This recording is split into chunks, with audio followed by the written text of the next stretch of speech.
So let's get started. The first fireside chat addresses why unicorns aren't built in a day. With Marqeta being valued at close to $2 billion in valuation, Jason Gardner, the founder and CEO, will divulge the lessons he's learned on that journey. Under his leadership, Marqeta has defined the global standard for modern card issuing, developing an industry-leading issuer processor platform that now powers the world's most innovative companies. He will touch on how to build meaningful new tech infrastructure, pivots and unmet expectations in his career, sink or swim moments, and the Mad Scramble of Hyper-Growth. He will be joined by Darius Marcellin, who's an actor and podcaster. His podcast, 1000 Failures, is one of the leading shows for actors and creatives, and it's a motivational platform for people going after their dreams and their goals. Please welcome Jason Gardner and Darius Marcellin.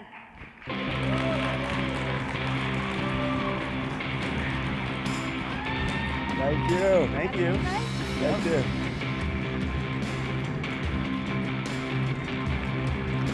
Jason. Yes.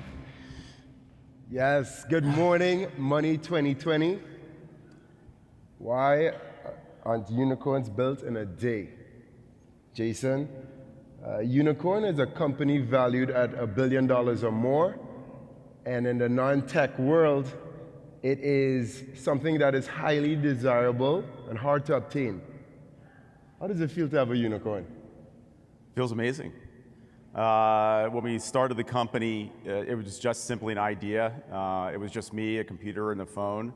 I was literally eating sushi with a friend in San Francisco, and he said, how about trying to put a bunch of Groupons on a card? And in many ways, the creative process when you have the idea is like being struck by lightning. And I really knew what I was going to do in the coming years was go and solve that problem. So I didn't know anything about issuing and processing. Went to a prepaid show, began to learn about the process, and started from scratch building this issuing processing system, which is today delivered via an open API and powers some of the most innovative companies in the world. Nice. So 6 weeks ago, I took a trip to Oakland. I visited the Marqeta office, and the unicorn does exist, everyone. Jason had his team. It was amazing. Everyone was so friendly. People worked together. You had a competition in the office within departments, everyone pushing each other to build this thing up. How important is that work environment for success? Culture is incredibly important. It's something that we all talk about, not only startups, but well-established companies. That culture and the alignment within that culture creates an incredible mission. And I strongly believe that alignment throughout the company and that culture creates something that's absolutely formidable. You can come and enter any market around the world and dominate that market. So it's really important to us that we talk about the mission constantly, this idea of supporting the core business or being the core business of our customers in the issuing processing space. And we did create this category called modern card issuing. It did not exist until Marqeta was invented, and it's been an incredible journey so far. And what advice would you give for entrepreneurs in the crowd maybe that are thinking of scaling from 50 people to 400 people and maintaining that work environment and that ethic?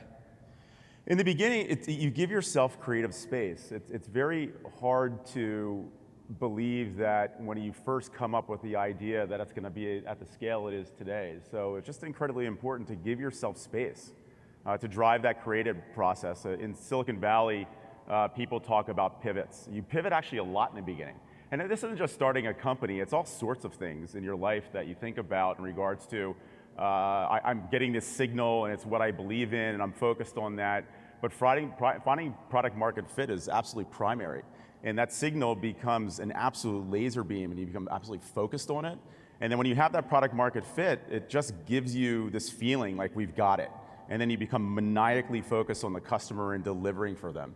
And some of our customers today, Square, N26, Postmates, DoorDash, Instacart, Affirm, Afterpay, Klarna, we support their core business, or we are their core business, and we take that incredibly seriously. And of all those companies, what have you learned from working with these companies? Well, you mentioned before about scaling from 50 people to 400 people. 50 people is different than 100 people. 100 people is different than 200 people. You personally and professionally become very challenged. How do I keep focusing on the mission of us creating this business? How do you treat people, both internally, but how do you treat your customers? And really focus on them. I'm actually friends with a lot of the CEOs of the companies that we work with. Some of them did not exist back when we were invented. And when we were invented, we had this thesis that many of the companies in the future were either going to be developer-led or product-led, and we were right. And when you support their business or you are your core business, and I'm going to say that a lot, you take that very personally, and you want to deliver for them. You want to make sure that they can continue on their path as they grow around the world. That's incredibly important to us. We are so focused on it every single day, and I really take that to heart. All right, I want to pivot a little bit now. With so much hype going on, and we've seen WeWork fall apart in recent weeks, how do we know that Marqeta is the real deal? And what have you done fundamentally different to solidify yourself in this market? Well, so we've raised $260 million to date. We have a low monthly burn. We have a business that today is a $45 trillion market of carded volume. This is in the payment card industry, moving to 80 trillion in the next 10 years. There's an enormous amount of opportunity in this market. And we invest in our customers, we invest in technology every day. We are maniacally focused on that. We take that very seriously. We think about how they're going to grow around the world, the tools and the features that we need to bring them. This is a business that has almost perfect product market fit. The opportunities are endless for us. And we think a lot about how we grow. And we want to grow at the same way of not putting the ecosystem at risk. Being a category creator has been important to us, and we've taken that very seriously. We want to build this generational business that 50 to 75 years from now, there are new technologies, new startups being built on our platform. That's really important to all of us at the company. Nice. And I want to take it back to you're building this company, building Marqeta.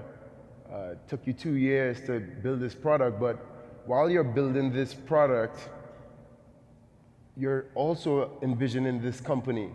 What advice would you have for entrepreneurs or people on that journey, building a product, and then you're still focusing on that company? What did you do? You have to change. The way you are in the beginning, the way I was in the beginning is fundamentally different than I am today. That scale, both personally and professionally, is incredibly important. You think about the people you have in the beginning, in many ways are not the same people we have today. For me, our goal is to hire professional athletes that are really good at building businesses. And you know this when you're building a business and you see the people across the company and they deserve to see upgraded talent. They deserve better focus. They deserve the ability to drive their own creative processes, make their own decisions, and in many ways return the authority to them to help you build the business. Because in the beginning, you really are trying to do so much. It's your baby, the proverbial baby of building a business. And you really just want to be focused on doing the right thing in the beginning and servicing your customers. And then as you scale, you begin to really let go of a lot and watch your team lead. And in many ways, I think about the people we hire across the company as professional athletes. It was part of the values that I created in the beginning. One of the core values was hire subject matter experts. Now that's changed for me into hire professional athletes. And when you came into the space, you were alone. Now you have competition and AM buzz around you. How does Jason Gardner focus in, dial down, and ignore the competition? What advice would you have for people? So I don't ignore the competition. Competition is good. Competition focuses you like you have never been focused before. And card processing has been around for 40 to 50 years. Some of those companies operate mainframes on the back end, and some of those companies build modern stacks like we do. I think less about the competition, I think more about our customers. Is like, how can it be more focused? How can I deliver more tools? How can I deliver more features? How can I listen to them and their journey and the things that they want to do as they spread across the world? we think about all the time is our customers are multinationals. They are spread across the globe. So we want to get in front of that growth, think about what's going to be best for them in the categories we play in, and make sure that we're servicing them to the best of our abilities. So competition is good. We have a $45 trillion market. It's growing extraordinarily fast. Yesterday we announced a partnership with Visa in Asia, certified for 10 countries. Asia is going to become the largest card market in the world in the coming years. So we're getting way ahead of what we believe will be the growth for our customers, not only here in the US, Canada, and Europe, but our customers in Asia. Nice. Well, on my trip to Oakland, and we took a walk down the streets of Oakland. You took me to your favorite restaurant. We just chopped. Go Warriors. Go Knicks. Go Warriors. And over a meal, it was a nice, humble place, and we bonded a bit. We talked about failures, and my company, 1,000 Failures. I believe that we must be prepared to fail 1,000 times in order to be successful. Could you share a couple or just one memorable failure or lesson learned along your journey that has helped you to where you are today? Yeah, I'll talk about two. So Marqeta is my third company. My first company was a disaster. I really had no idea what I was doing. I thought it was really cool to be an entrepreneur and start a company, and I took it seriously, but I learned an incredible amount through failing. And in the beginning of Marqeta, we always set out to build an open API for issuing and processing. And we knew when we went out and we talked with customers, they would say, hey, how much volume do you have? We would say, we have none. Who are your customers? You could be the first. It didn't go over very well. So we decided to go build a Marqeta card. It was in many ways eat your own dog food. So test your products, make sure that they can scale, create features, et cetera. And then in 2012, we got a call from Facebook. And Facebook said, hey, we want to build this thing called the Facebook card, the ability to put multiple gift cards in a single piece of plastic, which was very much the original idea, put Groupons on a card. And at the time, we were about 17 people, and we completely freaked out. Like, we could not believe that Facebook was calling us. And they said, we're Facebook, we talk to everybody in the world, and everybody points to you. So we had this card business that was not very successful. And in many ways, we felt like we had failed, like to really prove that we can scale and grow and attract customers. And then you get this one call. And this one call really focused us on opening up the APIs. We learned how to work with really strong developers and really strong product people, which was the original thesis. And that sort of failure of the initial card really drove us into opening up our APIs. So Facebook helped us an incredible amount in the beginning. We raised our Series B on that relationship. Then came eBay and many other companies, and it's been incredible. Nice. And building that company, we may not all have a unicorn in this audience or amongst ourselves, but we all deal with taking a risk, and we need support to help us along that path. How has your family been a big support in your life, and how important is family and a background for success? So I've been married 20 years.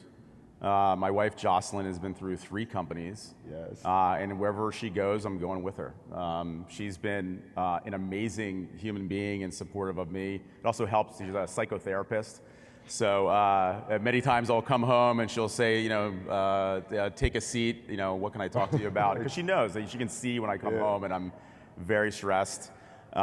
She's been great. We have 2 kids. My son Ethan was born with 22q. It's a genetic disorder. So I have a son with special needs. And she's helped me grow as a human being, both personally and professionally. She's a psychotherapist. She has her own business. And she raises 2 children at the same time. And it's been incredible. I literally could not do this without her. Nice. Yeah, family is important. Yes. And in this market that we're in, you're an innovator, you're creative. I'm a creative, you're a creative in the financial tech world. What are some of the cool things that you see right now? What gets you excited? It's interesting. I actually just entrepreneurs and creative people, I was talking to a friend of yours last night about, he was writing a screenplay and he was saying how he just sits down and he was going to focus for 8 hours on writing a screenplay, and that really doesn't work.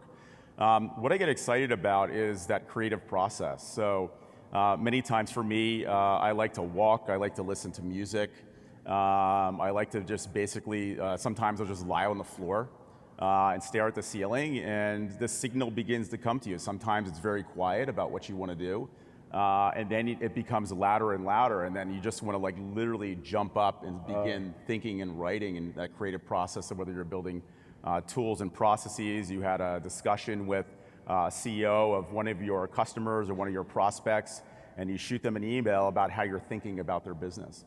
So we see a lot of great businesses that want to build on our platform. I mean, every day companies are innovating, especially within fintech. 5 to 10 years ago, I mean, nobody was investing in fintech. It was tough for us to go out and raise money because everyone thought that it was impossible that these companies like Marqeta were going to build infrastructure to power these global businesses. And today, I mean, everybody in this room, we look at even Money2020 in its 8th year.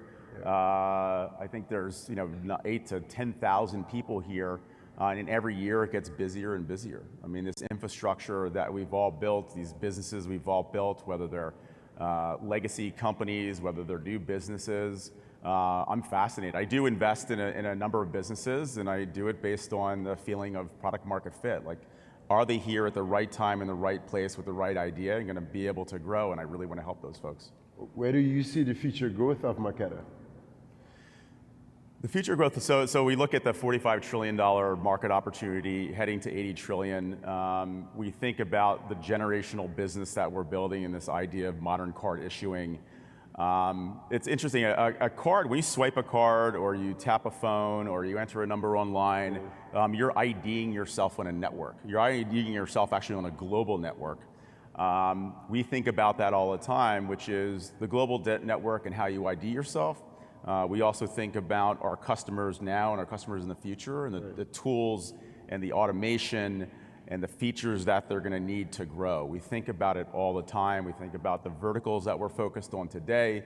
We think about the verticals we'll be focused on in the future. Today it's like e-commerce and on-demand delivery and digital banks and disbursements and travel and expense management. These are a number of verticals and many, many more, but you've got to really be hyper-focused on the things that are right in front of you and make sure that you're delivering for your customers. Again, I say this a lot, is when you support the core business, or you are the core business of your customers, you have to take that with care, with seriousness, and really focus on delivering for them, because they cannot grow if your infrastructure is not scaling and growing with them. It's just, it's not mutually exclusive. They have to be growing together.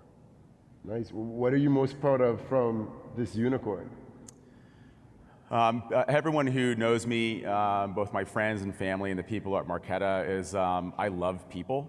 I think the journey for me is the people I've met, the people who have really have built Marqeta with me. It could be our investors, it could be our customers, it could be our engineers and our BD people and our product people and our operations people and our program management people. I mean, it could go on and on and on. I walk the floors every day. I'm barely sitting at my desk. The proud thing that the thing I'm most proud of is simply the people, like the customers that we've serviced, the people I've met. It's an incredible feeling, and I've traveled a lot in my life. I've been really lucky with that. And it's not the places you visit, it's the people you meet. So for me, that's absolutely what I'm most proud of. Yeah, I think you have a lot to be proud of, because you weren't there, but James, who works with you, just gave me a tour, and just seeing the environment. Everyone was just so happy to be there. That's my takeaway. I'm not paid to say that, but that was my takeaway. It was really a great environment at Marqeta. And Marqeta, what would you like the legacy of it to be? The legacy is a generational business. I mean, building companies is really hard. It's very stressful. Sometimes you think you're making the best, most informed decisions, and you're not. Sometimes you feel like you've lost your way. Sometimes you feel like you're absolutely laser focused. I think the legacy for me, again, is the people. Being someone who really enjoys starting businesses. I started, really hustling for people for money when I was 5 years old to go pick their weeds or for shovel their driveways. At a tie-dye business in high school and a tie-dye business in college.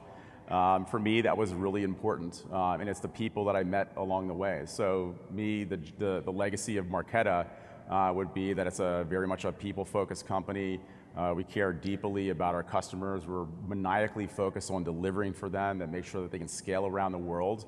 And again, like in 50 years or 75 years, I hope that the next generation of Marquetans are just incredibly proud about what we build as a business and who we've serviced around the world. That's just really, really important to me.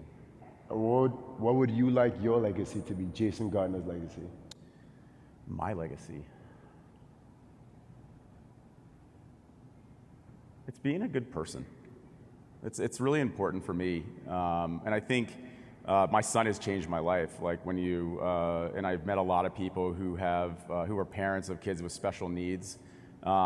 It really brings empathy and sympathy to your life and the things that you want to focus on. He's really proud of me. Although he says, I don't want to start the next Marqeta. Like I want to be Mark Zuckerberg or Elon Musk. And I don't want to like temper his ambitions. I'm like, yeah, dude, I do not want to do those businesses. Like those guys, their lives are nuts. But for me, it's just to have that in my life and be focused on him and love him and give him all of the encouragement to be not only the best human being he can be, but like chase his dreams is really important. I've always been a people person. I actually love being around people. So the legacy for me is somebody who cared about other human beings. That's it. No, I like it. Thank you. Jason, thanks. This was nice, man. Yeah, that was great. Thank you very much, everybody. Hey, thank you, everyone. Yes, that was good. That was good. Let's go. All right, cool.